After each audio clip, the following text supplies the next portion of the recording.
bom dia. Meu nome é Juliano, eu sou do suporte da UVSPAN e esse é um treinamento para nivelamento de conhecimento. O conteúdo dele é sobre e-mails.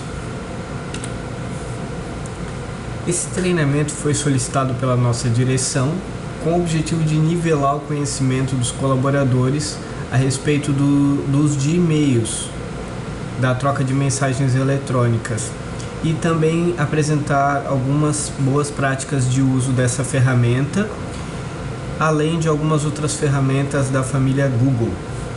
A duração prevista é de 30 minutos e vamos iniciar o treinamento. Conteúdo geral: funcionamento básico do Gmail como cliente ou programa de e-mail, a diferença entre a conta Gmail, que é o UVSPAN. O nome do e-mail @gmail.com, e o e-mail UVSPAN, que é aquele que é só @uvspan.com.br.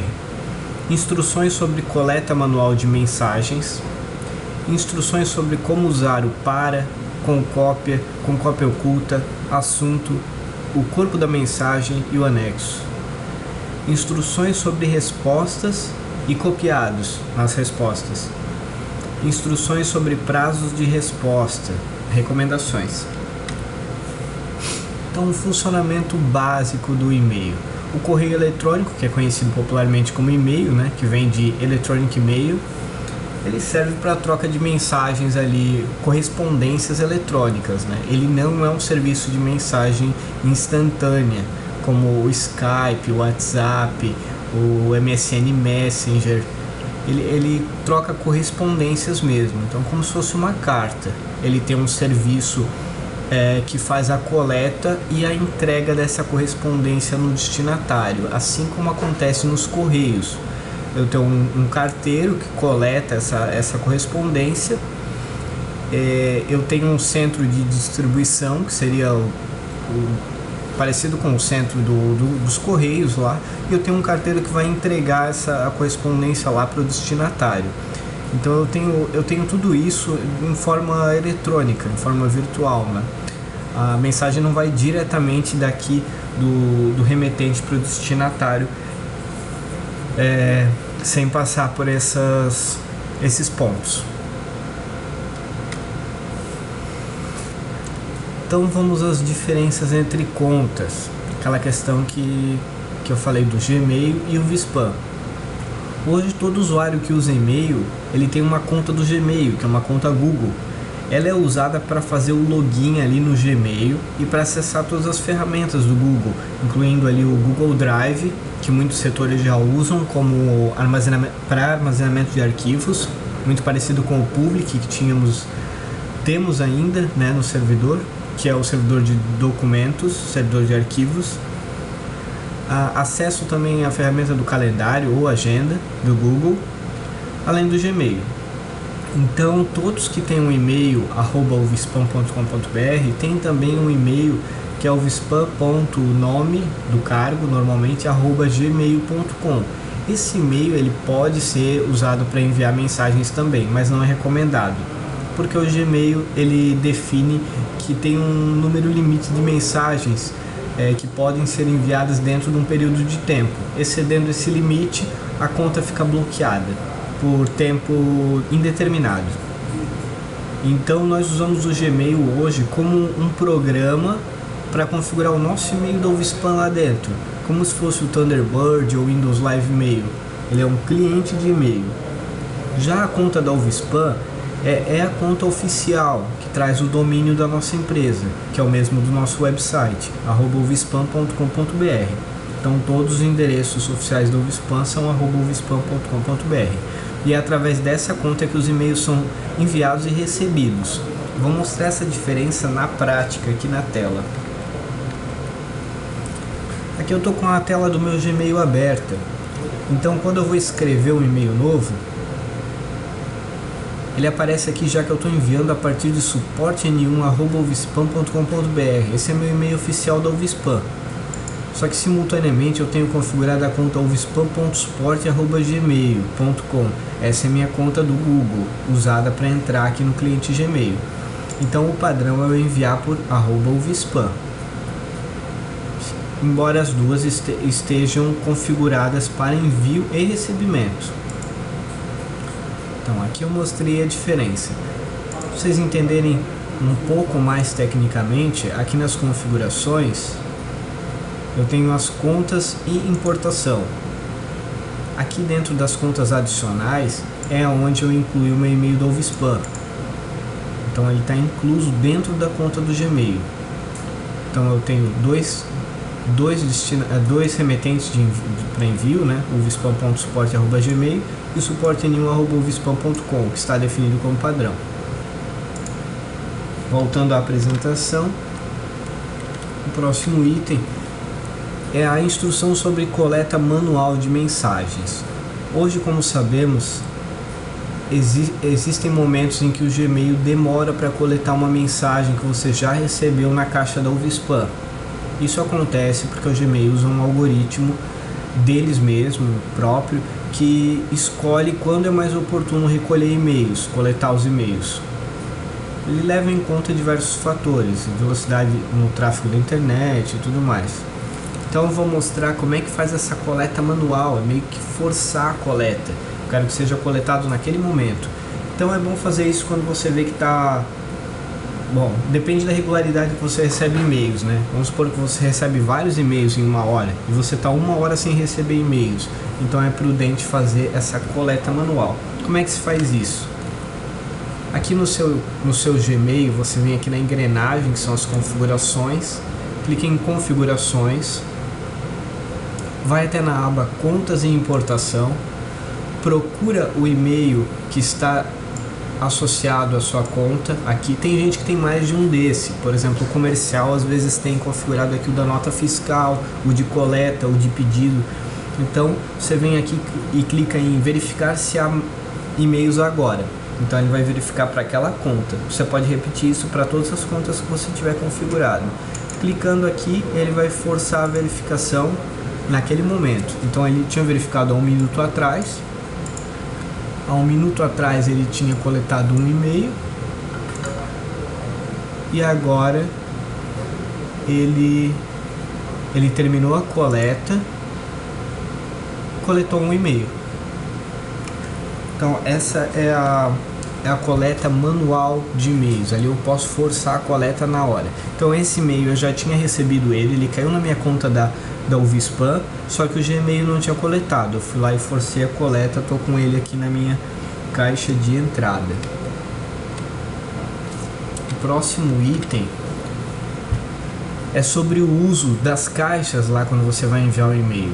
Ele tem várias opções para você colocar os destinatários. Ele tem o campo para.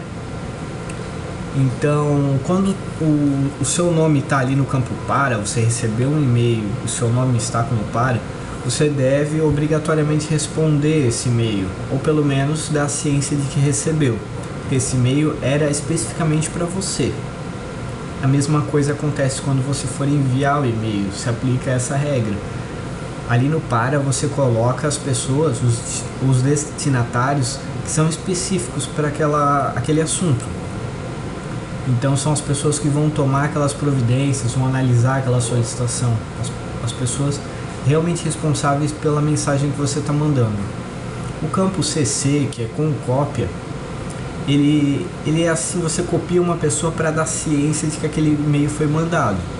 Então se o seu nome está ali, no campo com cópia, é prudente você mandar pelo menos um ok dizendo que recebeu, que está ciente. E que você leia aquela mensagem porque acharam interessante que você estivesse ciente do assunto, mas que não é você que vai tomar a providência sobre aquela situação que está no e-mail. O campo CCO, com cópia oculta, ele significa que os destinatários que estão ali não vão aparecer para os outros destinatários, ou seja, eu mando um e-mail para a pessoa A e com cópia oculta para a pessoa B. A pessoa A não vai saber que a pessoa B recebeu aquele e-mail também. Então às vezes é para você deixar uma pessoa ciente de alguma situação, mas você não quer que os outros saibam que ela foi copiada, ou você não quer que as outras pessoas tenham ciência daquele endereço de e-mail. É um endereço de e-mail que só você tem acesso, um destinatário que só você tem contato. O campo assunto serve para uma breve descrição ou identificação do que trata a mensagem. É interessante que se veja bem como vai colocar o assunto, porque para facilitar na hora de buscar essa mensagem, quando a pessoa vai lá na busca, é interessante que tenham palavras-chave no assunto, porque facilita a identificação. Também facilita na hora de a pessoa olhar a mensagem lá na caixa de entrada dela. Ela já vai saber o que é, sobre o que é o e-mail antes de entrar na mensagem. Então eu vou mostrar isso aqui na prática também. Olha só, vou escrever um e-mail novo, criar um novo. Ele vai ter a caixa para, vai ter aqui, ó, com cópia e com cópia oculta. Se eu quiser incluir, eu clico aqui e daí eu coloco os endereços. Coloco aqui, ó, com cópia, coloco com cópia oculta. Então tem essas opções. O assunto é aqui. Voltando para a apresentação, vamos para o item 5. É para outra parte do item 4, que trata do corpo da mensagem dos anexos. Aqui no slide tem uma orientação para como você deve redigir um e-mail, né? Então, sendo cordial, indo direto ao assunto. As redações de e-mail muito longas, elas desanimam as pessoas a ler. Então não é interessante que você digite uma mensagem enorme, assim, com vários parágrafos no e-mail. Não é interessante porque realmente a pessoa vai cansar de ler, não vai ser muito objetivo. Então o negócio é ser objetivo e cordial. Outras coisas, não digitar tudo em maiúsculo, com o caps lock ligado ali, né? Porque é considerado falta de educação, é como se você estivesse gritando com a pessoa, assim, né? Na internet, né? E os e-mails oficiais da empresa devem ser feitos com linguagem adequada, né? Com certo nível de formalidade. Os anexos. Anexos ali servem para você incluir na sua mensagem algum arquivo em diversos formatos, uma planilha, um documento de texto, uma imagem. E de outra forma você pode fazer esse anexo também usando o compartilhamento do Google. Fica mais fácil. Você coloca o link lá do documento que você tem já no Google Drive. Facilita bastante. Ou usa esse compartilhamento na rede interna. Você deixa lá o documento que você quer compartilhar, por exemplo, se ele for muito grande, e vai ficar ruim de anexar. Então você pega e coloca ali numa pasta que você tem em comum como destinatário lá no público e avisa para a pessoa que está em tal pasta. Daí a pessoa pega o arquivo lá. Agora sim, o item 5. As instruções sobre respostas e copiados. Então, quem responde a quem? Somente faça a resposta a todos se realmente for necessário. Então, normalmente você vai ter vários envolvidos numa mensagem. Então, nem sempre é prudente responder a todos. Às vezes algumas pessoas foram copiadas para a ciência de que está acontecendo, mas também não precisam ficar cientes da resposta. Existem casos assim. E copiar quem? Então, somente coloque em cópia quem realmente deve saber do assunto. Evite listas muito grandes de copiados que não têm interesse no assunto. Então, nem sempre vale a pena pegar e copiar a mensagem para todo mundo, assim, muita gente da empresa, porque isso só vai sobrecarregar a caixa de e-mail das pessoas e nem sempre todas essas pessoas têm relação com o assunto. Tem que avaliar isso bem. O item 6 fala sobre instruções sobre prazos de resposta. São recomendações. Sempre é possível levar à risca esses prazos, né? Mas sobre os e-mails, é adequado que os e-mails sejam respondidos pelo menos com uma sinalização de ciência até 2 horas depois do recebimento. Então você recebeu o e-mail, você não pode avaliar ele e dar a resposta já conclusiva, mas pelo menos você dá um ok dizendo que recebeu. Isso deixa o o remetente lá mais tranquilo, né? Ele sabe que você recebeu e está ciente da resposta. Em relação aos mensageiros instantâneos, né? O WhatsApp, Skype, comunicador interno, é interessante que eles sejam respondidos em no máximo 30 minutos. Pelo menos você diz que está... tô vendo a situação já. Dá ciência de que recebeu a mensagem. As perguntas para esse treinamento poderão ser enviadas para ti-responde@uvispam.com.br. Serão respondidas assim que possível, e as perguntas com maior incidência, elas serão compiladas num FAQ, numa lista de perguntas frequentemente efetuadas, e vão ficar disponíveis para todos os usuários da empresa. Vão ser consideradas as dúvidas mais frequentes mesmo. Então você pode enviar aí a sua dúvida para ti-responde@uvispam.com.br. Sua dúvida vai ser respondida assim que possível e vai entrar nessa lista também.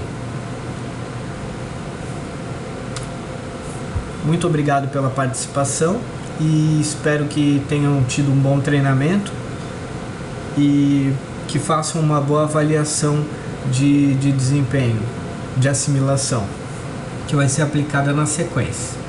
Tchau!